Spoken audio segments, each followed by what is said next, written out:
কাল 14ই ডিসেম্বর, যেই 14ই ডিসেম্বরে হতে চলেছে বিজিটির থার্ড টেস্ট ম্যাচ। যেই থার্ড টেস্ট ম্যাচকে নিয়ে মোটামুটি ক্রিকেট মহল বা ক্রিকেট লাভার যারা আছে তারা সবাই চিন্তিত। কারণ আমরা প্রথম ম্যাচটা জিতে থাকলেও সেকেন্ড টেস্ট ম্যাচে কিন্তু অস্ট্রেলিয়া আমাদেরকে 10 উইকেটে হারিয়েছে।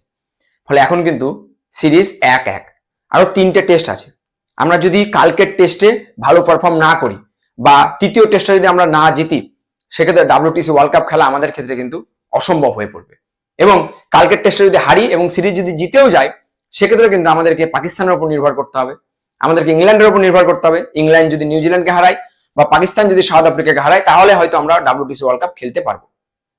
তবে কালকের টেস্টে জিতি এবং এর পরপর যদি 3টে টেস্টে আমরা জিতি, সেক্ষেত্রে কিছুটা হলেও আমাদের কিন্তু স্বস্তি থাকবে। তবে কোন মাঠে হচ্ছে?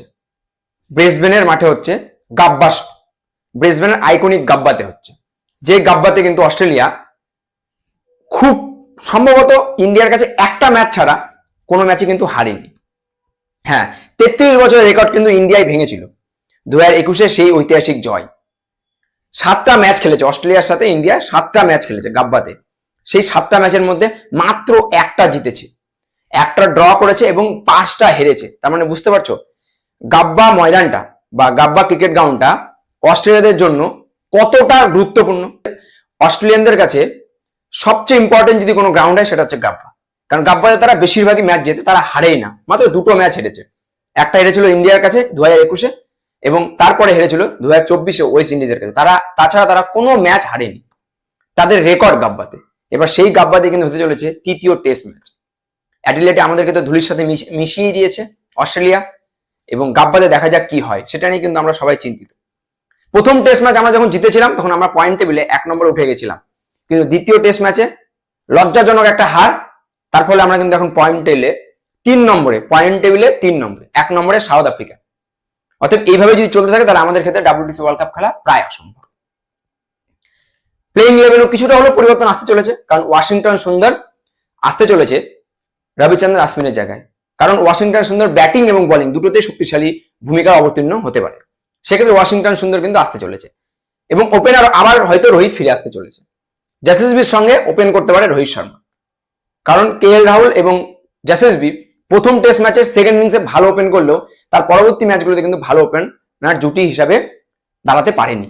সেক্ষেত্রে কিন্তু ওপেনার হিসাবে দাঁড়াতে পারে কে? রোহিত শর্মা। কারণ রোহিত শর্মা পরবর্তী মিডল অর্ডারে নেমে কিন্তু তেমন কোনো রান করতে পারেনি। ফলে প্লেইং ইলেভেনে ওয়াশিংটন সুন্দর নতুন জয়েন্ট হতে পারে এবং হার্ষিত রানা আসতে পারে প্লেইং ইলেভেনে আকাশদীপের জায়গায়। ওইদিকে অস্ট্রেলিয়ার খেলেও প্লেইং ইলেভেনে চেঞ্জ আছে, কারণ হেজেলউড আসতে চলেছে প্লেইং ইলেভেনে অস্ট্রেলিয়ার।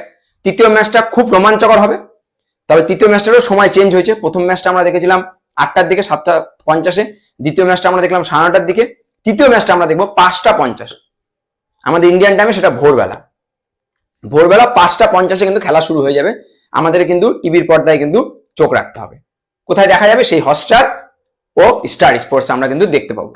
অর্থাৎ দেখা যাক তৃতীয় টেস্ট ম্যাচটা আমরা জিতে পয়েন্ট টেবিলে কিছুটা হলেও আগাতে পারি কিনা, এবং পরবর্তী ম্যাচগুলো আমরা জিতে আমরা এই বিজিডি সিরিজটাও আমরা নিজের দখলে করতে পারি কিনা, এবং 2021-এ যে গাব্বাতে আমরা অস্ট্রেলিয়াকে হারিয়েছিলাম সেই রেকর্ডটাও ফিরিয়ে আনতে পারি কিনা দেখার বিষয়। রোহিত শর্মা কতটা প্রভাব ফেলতে পারে এবং সে পুনরায় ব্যাট হাতে ইন্ডিয়াকে সামনের সাইডে আগিয়ে নিয়ে যেতে পারে কিনা এবং সে রানের স্কোর করতে পারে কিনা সেটাও দেখার বিষয়।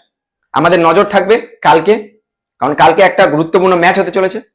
যদি আমরা জিতি তাহলে আমাদের কিছুটা হলেও আশা থাকবে WTC ওয়ার্ল্ড কাপ খেলা এবং তৃতীয়বারের মতো WTC ওয়ার্ল্ড কাপের ফাইনালে গিয়ে ফাইনাল খেলা।